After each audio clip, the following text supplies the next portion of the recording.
Hello Longwood, and thank you for joining us for this episode of Longwood Live. I'm Will Armbruster. Today we'll be taking a look back at some of Longwood's unique history, a popular Greek Week tradition, as well as the recent SGA presidential debate.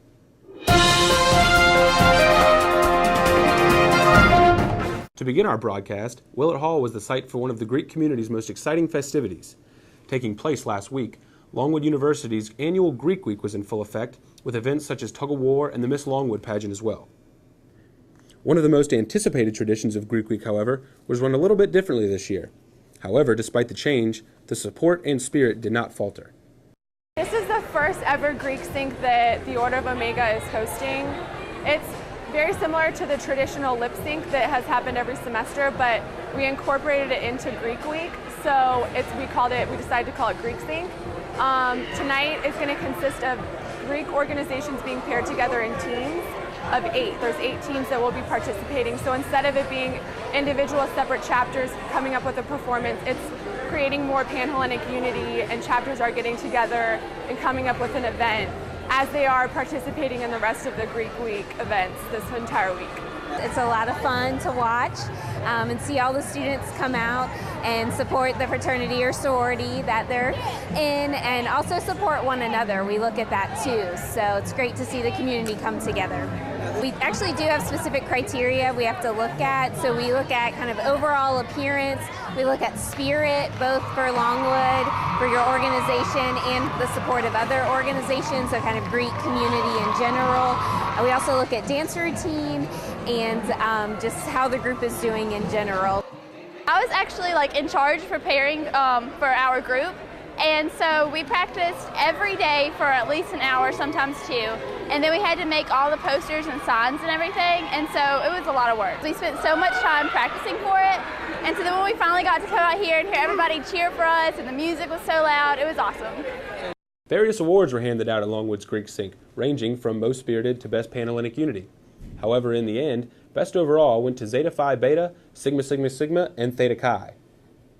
In other news, Longwood Student Government Association is in the process of naming a new president. Here's Megan Kozik with more. A month ago, Longwood announced a new university president. Now it's time to announce a new SGA president for the 2010-2011 academic year. There are 2 candidates vying for the position, both of which came out on Tuesday for an SGA presidential debate. I have a desire to serve my campus community, and because I believe that I can be an effective advocate for the students on issues that are important to them. Integrity, citizen leadership, and trust. These are the values that I will hold myself and other members of the student government accountable to as we work to serve the student body. It's imperative to elect an individual that knows the policies and operations of Longwood University. I have that knowledge. I believe it's also imperative to elect someone who students can relate to. I am that person. But most of all, you need to elect someone who is here for more than themselves. I'm not here because it looks great on a resume or because I get to talk to cool people like Dr. Pearson every day. I'm here because I see a greater future for Longwood University. Tuition was the most prevalent topic at the debate. Both candidates promised to fight tuition increases to the best of their ability. They also voiced the importance of open forums and how they consider student opinion to be ultimate when making tough decisions. Believe it or not, I love hearing students' problems, and I like being able to fix them. Honesty and having open relationships with people. There's no reason to lie or it's pointless. Just talk. Be honest. Be open. Things will happen.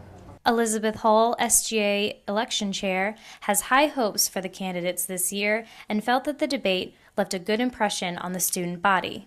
Emily and Ben, they're professional till the end.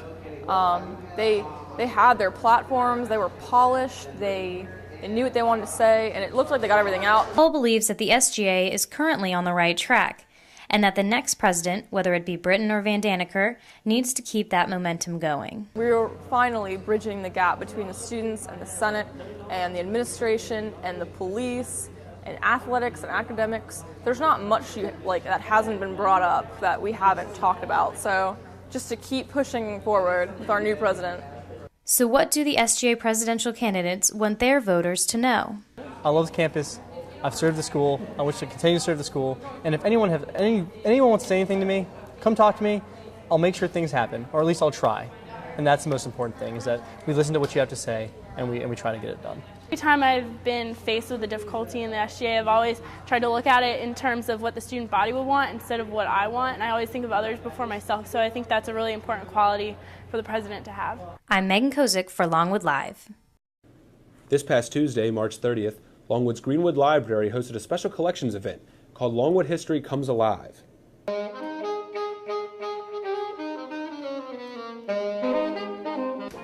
Located in the atrium, faculty and students alike joined together to relive and speak out on some of the university's past. Readings ranged from archived articles from old issues of the school's newspaper, The Rotunda, to an illustrated story taken from the 1934 yearbook, The Virginian. Anthropology and sociology professor Dr. James Jordan also read an excerpt from Darkonian's Cat, a novel written by former Longwood professor Alex Thoreau, illustrating his experiences with Farmville and the university. Music was provided by Longwood's Jazz Ensemble, and the school's alma mater was sung by its students as well. Refreshments were also served immediately after.